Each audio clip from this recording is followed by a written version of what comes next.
আজি বিদ্যাৰ্থীৰ তৰফৰ পৰা এটি সৰু ভিডিঅ' লৈ আহিছোঁ। বাস্তৱ কথাবোৰক লৈ এই ভিডিঅ'টো। জীৱন কথা, প্ৰতিদিনৰ বাস্তৱ ঘটনাক লৈ এই জীৱন কথা আৰম্ভ কৰিবলৈ লৈছোঁ। কাৰণ জীৱন এনেই সত্য, প্ৰতিদিন বা দৈনন্দিন নাইবা অভিজ্ঞতা, এই অভিজ্ঞতা যিবোৰ প্ৰতিদিনে আমাৰ হয়, এইবোৰ এনেই একোটা বস্তু যে সকলোবোৰ সঁচা কথাই আচলতে একোটা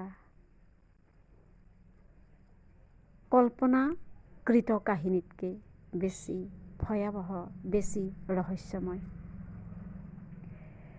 জীৱনৰ প্ৰথম চৰ্ত হিচাপে যদি আমি মানি লওঁ, গীতাৰ মতে কাম কৰি যোৱা, ফল আশা নকৰিবা। এইটো 2024 চন। বহু মানুহে হয়তো এই কথাটো হাঁহি উৰুৱাই দিব, আৰু বহুতে হয়তো এই কথাটো সঁচাকৈয়ে বাস্তৱ দৃষ্টিভংগীৰে চাবলৈ গ'লে এই কথাটো আমি চিন্তা কৰিব লাগিব। আজি এনে এটা দেশৰ সুভক্ষণ, যিটো ক্ষণত আজি এখন নতুন চৰকাৰ গঠন হ'ব। গতিকে এনেকুৱা সময়খিনিত আমি এটা কথা মনত পেলাওঁচোন যে ফলাফলৰ ক'ত গুৰুত্ব আছে। কাম যদি কৰি গৈ থাকোঁ আমি, তেন্তে কাম কৰি গৈ থকাৰ মাজতেই আমি যি ফল আশা কৰিম, সেই ফলটো একজেক্টলি আমি নাপাবও পাৰোঁ। কিন্তু যদি কাম কৰিয়ে গৈ আছোঁ, ফল আশা কৰা নাই, তথাপিও কিন্তু ফল ওলাবই। অৰ্থাৎ কাম কৰিলে ফলাফল ওলাবই। আৰু সেইকাৰণে হয়তো গীতাত কোৱা হৈছে এই কথাটোকে যে কাম কৰি যোৱা, ফল আশা নকৰিবা, কাৰণ কাম কৰি গ'লে ফল ওলাবই। গতিকে এইটো এটা গতিশীল বিষয়। গতিকে জীৱন যিহেতুকে আছে, আমি কাম কৰিবই লাগিব, আৰু কাম কৰি গ'লেহে আমি এক ধৰণৰ গতি লাভ কৰিম। গতিকে জীৱন মানে মই ভাবোঁ এক গতি। বাস্তৱ কথা সেইটোৱে যে কাম কৰি গ'লে ফল নিজে নিজে ওলাব। মেক্সিম গৰ্কীয়ে দ্য মাদাৰলৈ, তেওঁ মাকক লৈ বিখ্যাত সাহিত্যৰ সৃষ্টি কৰিলে। মই বাৰু অনুবাদখন পঢ়িছোঁ, মা। বাস্তৱ কথা এইটো যে মা সৃষ্টিৰ গৰাকী মাক লৈ সৃষ্টি কৰা সাহিত্য, বিখ্যাত সাহিত্যকৃতি গৰ্কীৰ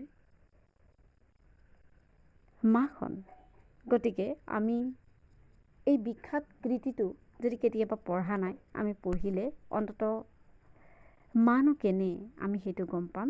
পেভিলৰ কাষতনো মাক কেনেধৰণে সকলো সময়তে থিয় হৈ আছিল, মাকে কেনেধৰণে পেভিলক ৰক্ষা কৰিছিল, কেনেধৰণে চোৱা চিতা কৰিছিল, আমি সেইখিনি দেখিলে অন্তত মা বোলা বস্তুটোৰ পৰা আমি এক ধৰণৰ পাৱাৰ, এক ধৰণৰ শক্তি লাভ কৰিম।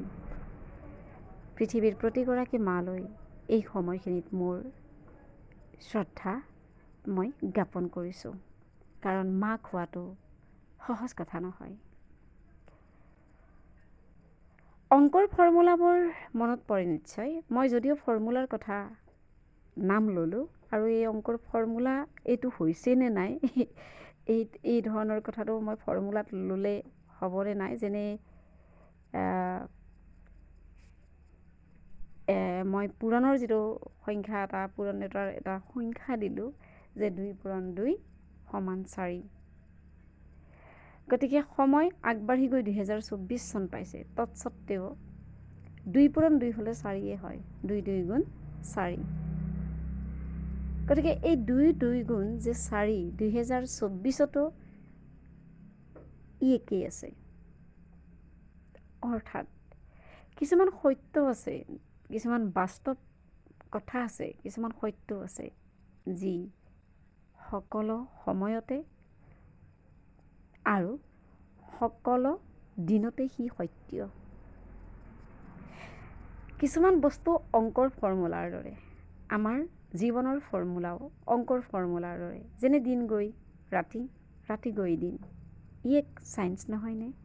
ই এক বিজ্ঞান নহয়নে? ই সাহিত্য বুলি মই মানি নলওঁ, ই বিজ্ঞান বুলিয়ে মানি লৈছোঁ।